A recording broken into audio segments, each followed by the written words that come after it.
Hello students, good morning to all of you. कैसे हैं आप? आशा करता आप अच्छे होंगे, आपका पढ़ाई जैसा चल रहा होगा। तो आज हम लोग देखेंगे क्रॉस मल्टीप्लिकेशन का क्वेश्चन नंबर 1 का 2।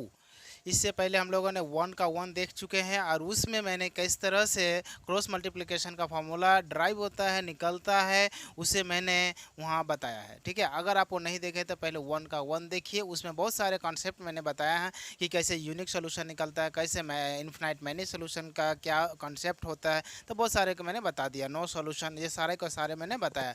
तो चलिए इसे हम लोग देखते हैं। और इसे आप अगर नहीं पता है तो पहले सबसे पहले वो वीडियो देखिए, फिर इसे देखिएगा। ठीक है, तो चलिए देखिए, ये क्वेश्चन है 2x plus Y equal to 5। सबसे पहले चलिए मैं इधर में कुछ एक पॉइंट लिख देता हूँ जिससे आपको पता चल जाए कि ये कौन कौन सा इक्वेशन। जैसे अगर आपको ये पता रहे a1/a2 not equal to b1/b2, तो ये हो जाता है आपका यूनिक सोल्यूशन। क्या होता है? Unique solution. ठीक है, तो ये आपका यूनिक सोल्यूशन होता है। उसी तरह अगर आपको ऐसा आ जाए a1/a2 equal to b1/b2 not equal to c1/c2, तो ये होता है मैनी सोल्यूशन। क्या हो जाता है? Many solution.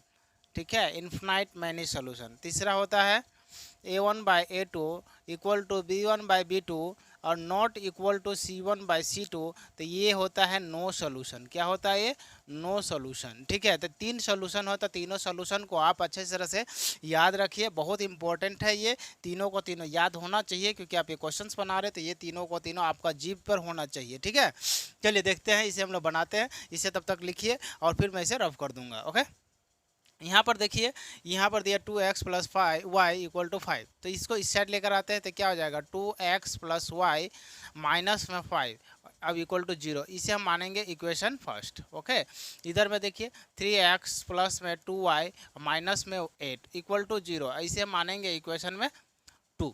आई होप ये दोनों समझ में आ गया होगा। यहाँ से हम लोग देखेंगे कि क्या हो रहा है। a का जो वैल्यू है a1, इसका वैल्यू दिया और 2, यहाँ से हेयर दे देता हूँ। और b1 का जो वैल्यू है ये दिया हुआ है 1 एंड c1 का जो वैल्यू है वो दिया हुआ है माइनस में 5। ओके, उसी तरह a2 का जो वैल्यू है वो कितना दिया हुआ है 3 एंड b2 का जो वैल्यू है वो कितना दिया हुआ है 2 एंड c2 का जो वैल्यू है वो दिया माइनस में 8। तो अभी हम लोग यहाँ पर सॉल्व करेंगे। a1/a2 कितना है? 2/3। उसी तरह b1/b2 ये कितना दिया? 1/2 एंड c1/c2 ये दिया -5/-8। तो यहाँ पर देखिए क्या हमारा पास मिला? a1/a2 not equal to b1/b2। और यहाँ पर देखिए ये कौन सा इक्वेशन है? ये है यूनिक सोल्यूशन। कौन सा सोल्यूशन है? Unique solution.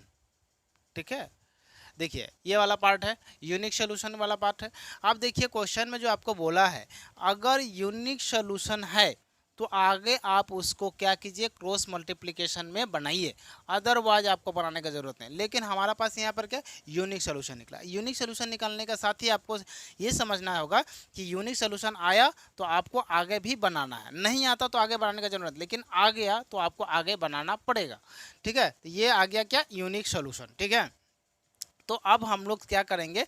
By cross multiplication method के हिसाब से आगे बनाएंगे। तो यहाँ पर मैं लिखता हूँ बाय क्रॉस मल्टीप्लिकेशन मेथड।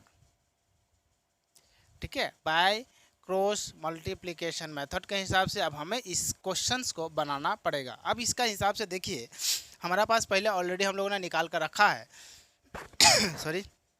तो हम लोग सबसे डायरेक्ट पहले क्या करेंगे? डायरेक्ट फार्मूला को पुट करते हैं। अब फार्मूला तो आराम से हमको नेक्स्ट वीडियो, पहले वाला वीडियो में भी मैं बता चुका कि कैसे आराम से फार्मूला याद करते हैं, फिर भी एक बार मैं बताऊंगा। सबसे पहले क्या लिखते हैं? x, फिर लिखते हैं y और फिर लिखते हैं 1। सबसे पहला आपको क्या करें? तीनों इक्वल होता है। ठीक है, अब यहाँ सबसे पहले आपको करना क्या है? स्टार्टिंग करना है आपको b से। बी सी, 2 बार बी सी लिखना है। बी सी, इधर भी बी सी। ये सी खत्म हुआ तो यहाँ पर सी स्टार्ट हो जाएगा। सी खत्म, यहाँ स्टार्ट। और सी के बाद क्या आएगा? ए, सी ए, सी ए खत्म हुआ तो यहाँ से स्टार्ट हो जाए ए बी, ए बी। समझ में आ गया आपको? सब बीच में माइनस दे दीजिए। ठीक है, अब क्या करना है? एक लगाना है आपको नंबर 1 2, फिर से 2 1, 1 to 12 और 21 नंबर लगाना, 12 21 क्या नंबर लगाना है, 12 और 21। क्या 12 21 मैंने पहला में 1 लगाना है, दूसरा में 2, फिर दूसरा में क्या लगाना, पहले 2 लगाना है और फिर 1, फिर पहले 1 2 फिर 2 1 1 2 2 1। समझ पा रहे हैं आप? तो ये फार्मूला आपका बनकर बन गया तैयार। थोड़ा सा बड़ा बड़ा लिखिएगा, आपको अच्छा लगेगा, ठीक है। अभी देखिए यहाँ पर x का जो वैल्यू है वो क्या आ जाएगा, b1 का वैल्यू देख लेते हैं, क्या है 1 है, 1 लिख देते हैं। c2 का वैल्यू कितना दिया, -8, तो -8 है तो -8 ब्रैकेट में दे दिया, ठीक है। फिर माइनस b2 का वैल्यू देखिए क्या है 2 है, यहाँ पर 2 लिख दीजिए। c1 का वैल्यू क्या दिया, -5, यहाँ पर -5 दे देते हैं। क्लियर है, इक्वल टू y का वैल्यू क्या हो जाएगा, c1 का वैल्यू क्या दिया, माइनस में 5, तो -5 दे देते हैं। उसके बाद क्या है a2 का वैल्यू क्या दिया 3, तो यहाँ पर 3 दे देते हैं, फिर बीच में माइनस है। उसके बाद क्या चाहिए c2 का वैल्यू -8 है, -8 दे देते हैं, ओके। उसके बाद a1 का वैल्यू कितना दिया 2, तो यहाँ पर 2 दे देते हैं, इक्वल टू। अब यहाँ देखिए a1 का वैल्यू कितना दिया 2, तो यहाँ पर 2 दे दिया। उसके बाद b2 का वैल्यू कितना दिया, यहाँ पर 2 दिया हुआ है, ठीक है, माइनस a2 का वैल्यू कितना दिया हुआ 3।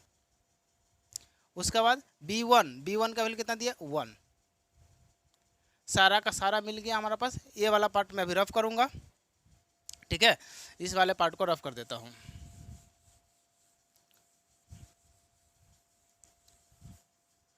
अभी देखिए इस वाले पार्ट को मैं सॉल्व कर अच्छा से और एक बार सॉल्व कर देता हूँ नीचे तक। देखिए क्या हो जाएगा, ये x बाय 8 एकम 8 और यहाँ पर क्या आ जाएगा माइनस में 8 और यह क्या माइनस माइनस प्लस हो जाएगा, प्लस 5 दूना 10, ये हो जाएगा। यहाँ पर देखिए y का वैल्यू क्या आ जाएगा, 5 तिया 15 माइनस में 15 और ये क्या हो जाएगा minus minus plus, minus minus plus 8 दूना 16 इक्वल टू 1 का क्या वैल्यू हो जाएगा, 1 का जो वैल्यू हो जाएगा 2 दूना 4, 3 एकम 3। ओके, अब हम इसे और थोड़ा सॉल्व कर देते हैं, इधर से देखते हैं, ठीक है। अब यहाँ से हम लोग थोड़ा सा अच्छा से देख रहे हैं, क्लियर है। अब देखिए x का जो वैल्यू मिला वो कितना मिलेगा, 10 में से 8 जाएगा तो कितना हो जाएगा 2 बचेगा।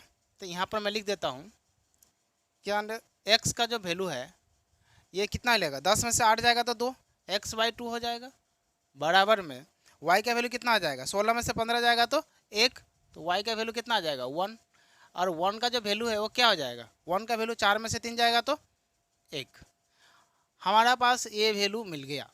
अब हमें क्या करना है, कंपेयर करना है। कंपेयर किसी दो में कंपेयर कीजिए, या हमेशा देखिए एक्स वाई में मत कर दीजिएगा, एक्स को हमेशा कंपेयर कीजिए 1 के साथ और वाई को भी कंपेयर कीजिएगा वाई 1 के साथ। क्यों, क्योंकि वाई को कंपेयर कीजिएगा तो सीधा वाई का वैल्यू मिलेगा, एक्स का कंपेयर कीजिएगा 1 के साथ तो सीधा एक्स का वैल्यू मिलेगा। ओके, तो कंपेयर कर रहे हैं, कंपेयर